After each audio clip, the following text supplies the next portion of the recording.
Hey, this is Zulema Urbina, and tune into the relay for the latest news in boxing all around the world. Thank you for supporting myself and other female boxers. We truly appreciate it. Welcome to the motherfucking relay. We're covering today's top boxing news. Ow! That everyone knows this woman has not been able to bust a grape up until now. It's actually hilarious to hear her talk about knocking me out. She'd be better off saying she'd outbox me or she'd run me out the ring or something like that. But knock me out? Imagine that.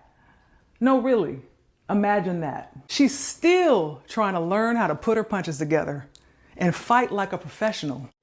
I've been knocking opponents out since my pro debut, my very first fight. I have more knockouts than she has wins. She started all of this with me because I didn't see her as a challenge for me. Here we are in 2025, and she's only added one more knockout. She's still trying to learn how to throw her punches and fight like a professional. I think that I'm so good that I'm hard on myself because I should be knocking these girls out. If I can go in there and win unanimous decisions, I'm always asking myself after the fight, why didn't you get the knockout? How come didn't the knockout come? I got all the skills and the power and everything. I just have to figure it out and put it all together. I would have knocked her out.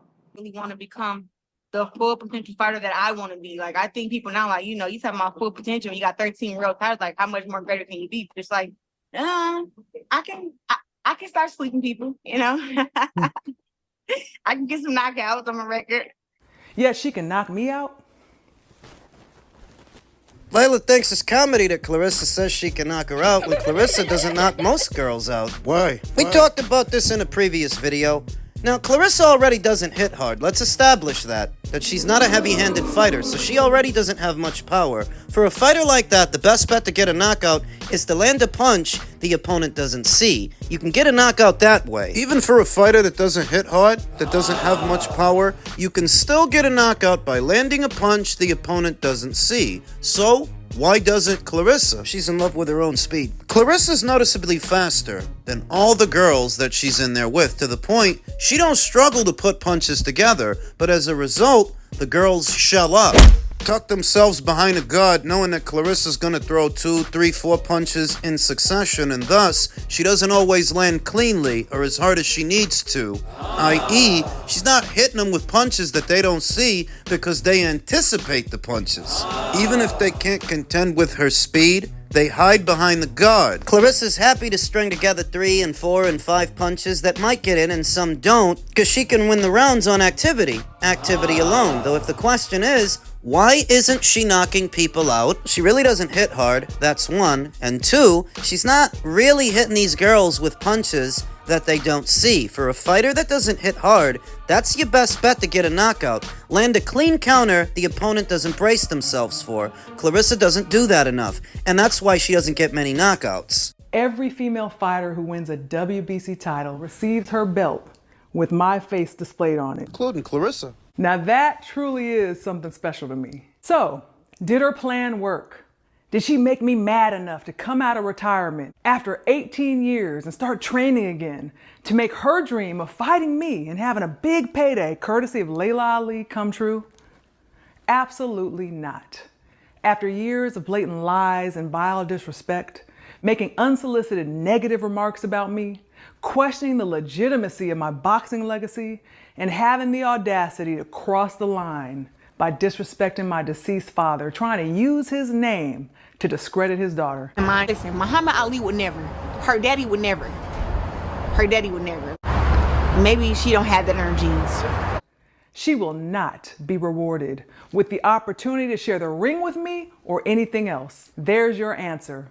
There you have it. I didn't expect Laila Ali, close to 50 years old, to give in to these grade school antics from Claressa Shields, who's about 30 years old now, but still acts like a toddler, still acts like a petulant child. What the fuck is wrong with her? I don't think that Claressa expected Laila to come out of retirement. What she wanted to do was try to make her look bad. Attach her name to Laila's so that when Laila doesn't fight her, Claressa can accuse her of ducking. I think that was the strategy. When the fighter you're going after was already retired before you even went pro, and has been out of the game for 18, close to 20 years. Lady, that's not a duck. The fuck are you, stupid? Desperate? I would say she's desperate because there are very few high-profile fights north of 168, and she's been the one keeping this beef alive. She started it. She's fanned the flame over the years. Laila tried to ignore her. I mean, she tried to be gracious about it, but Claressa wouldn't know the first fucking thing about gracious. She's a ratchet. Claressa. A lot of that shit Claressa does really only appeals to little kids or adults with little kid brains. Degenerates. The rest of the world is looking at her and thinking, why are you calling out a fighter close to 50 years old? What the fuck is wrong with you? And I genuinely believe that something is. There's something wrong with Claressa.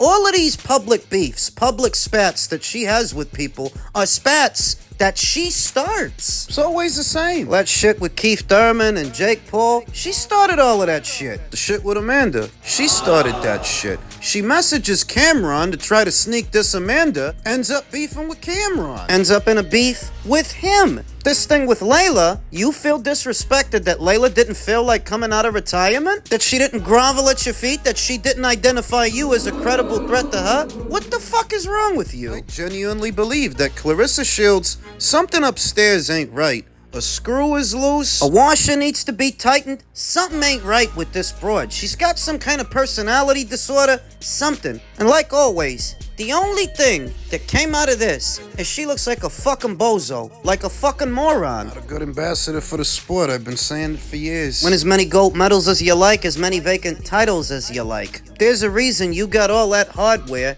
and you're still not a big draw in your own country, in your own neck of the woods. There's a reason you ain't got no brand deals, no real big sponsorships. Used to be that premier athletes and standout amateurs, Olympians would show up on a box of Wheaties. Nobody wants to look at Claressa Shields' face while they eat their morning breakfast. Yeah. Nobody wants to hear her bump her gums, run her mouth. Nobody. And for calling out a fighter almost 50 years old, 20 years removed from the sport, you're not the GOAT. You're a fucking cornball. Shit is corny, classless, desperate. In men's junior middleweight news, Zayas' push for Abbas Baraou keeps Top Rank's best in tough.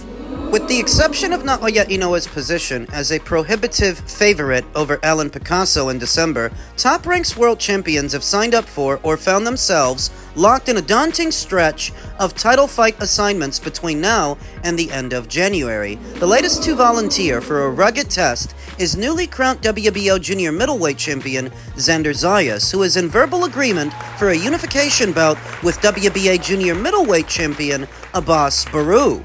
An official told Boxing Scene on Wednesday night. It's what Xander wants, another official said. Made evident by Zayas being ringside for Abbas Barou's win over a then unbeaten Ioannis Tellez, he made it clear right then and there he wants the winner, and the winner was Abbas Baraou for what is set to be his homecoming fight in Puerto Rico, the bout that is penciled in for late January, and what could be the start of Top Rank's new broadcast deal after its 8-year run with ESPN ended over the summer. Discussions towards finalizing Zayas versus Baraou are expected to continue Thursday at the WBO convention in Bogota, Colombia, said an official connected to the talks. The bout, a homecoming appearance for the 23-year-old Zayas in Puerto Rico after he won the belt in Top Rank's farewell card on ESPN in July, was pressed for by Zayas. Even as Top Rank officials cautioned him to seek an assignment against an undermatched foe as the personable Zayas launches what the company hopes will be an extended title run. Germany's Baraou, 31, is coming off a convincing win on the scorecards over a similarly talented young fighter in Cuba's Ioannis Tellez in August. He's a real fighter, one official said of Zayas. He believes in himself. It's funny with those two, Xander and Abbas Baraou, because Abbas Barou's fight with Ioannis Tellez was a good rehearsal for a Xander Zayas fight. In turn, Xander's fight with Jorge Perez was a good rehearsal for Abbas Baraou. Because of the styles, Xander Zayas has seen one or two pressure fighters before in former champion Patrick Teixeira and more recently Jorge Perez, shown the ability to deal with that style. In turn, Abbas Baraou very recently dealt with a skillful boxer in Cuba's Ioannis Tellez, wore him out and wore him down. So both guys have had adequate preparation for each other when you think about it, stylistically. It's indicative of something that these guys are talking at a time where Top Rank doesn't have a broadcast deal. I didn't see this coming because of that. How you gonna do a big unification match with no broadcast deal? How you gonna pay for it? How's it gonna happen? Unless Top Rank already knows who their broadcast partner is going to be and they haven't announced it yet. They already know who they're going to start the year off with. But because we don't, it's given rise to wild speculation. Bob Arum has said it more than once that they've been talking with a lot of different platforms, a lot of different broadcasters, and that when they return, they may return with more than one, upwards of 3. We'll see. So if Xander Zayas ends up fighting a Boss Baraou, you can hardly begrudge his ambition. Making Virgil Ortiz look bad. Yeah, I'd say he is. He already beat Virgil to a title, even though he's many years younger than Virgil, and now he might end up with 2 titles, 2 of them, before Virgil fights for 1. Making Virgil Ortiz look bad. That's the difference between Xander and Virgil. When Xander had a shot, a world title shot, he jumped at it with Sebastian Fundora, forced Sebastian to vacate. Whereas Virgil, he's got a world title shot at that same guy, at that same Sebastian Fundora. But look at who he's fighting. He's fighting Erickson Lubin. But for that, he was in negotiations for Keith Thurman. No, I know that they supposedly sent Xander some kind of email for a fight, but I told you, I don't think that shit was real. I think they did that shit for the optics. I think they sent that guy a bullshit correspondence so that when he doesn't accept it, they can accuse him of ducking to make him look bad and make Virgil look good. That's what I think that was. Zayas versus Baraou was not on my bingo card. If that fight happens, that takes a Boss Baraou out of the running for a Jaron Ennis fight. Jaron Ennis, who is WBA interim champion. That's the fight that I was expecting for Baraou, a Boots fight. I figured if things don't work out with Boots and Virgil, and I don't expect them to, what Boots will do is fight Baraou. I didn't figure that Baraou would start off next year fighting Xander, unifying with Xander, and I'm not against it. No, that's a good fucking fight. I'm for unifications whenever and wherever they can happen. So, Boss Barou's supposed to be unifying with Xander early next year? What's Boots going to be doing? Who's Boots gonna fight? In terms of making that fight for 2026 Oscar, is there anything that could potentially get in the way of making that fight happen, or is it you're fairly confident that we will see it in 2026? I'm very, very confident we will see it in first quarter of 26. Yeah, the only thing that can derail that type of fight is, God forbid, something happens in the Lubin fight, a broken hand, a nasty cut, Lubin upsetting Virgil. You know, those 3 variables there can derail any plan you have. So yeah, but Virgil, look, he's in a class of his own. I mean, I think Virgil, the workhorse he is, the focus that he is, I think everything will come out great. He's nice and strong. He feels great. And, come November 8th, yes, it's going to be a tough task, but he'll get past it.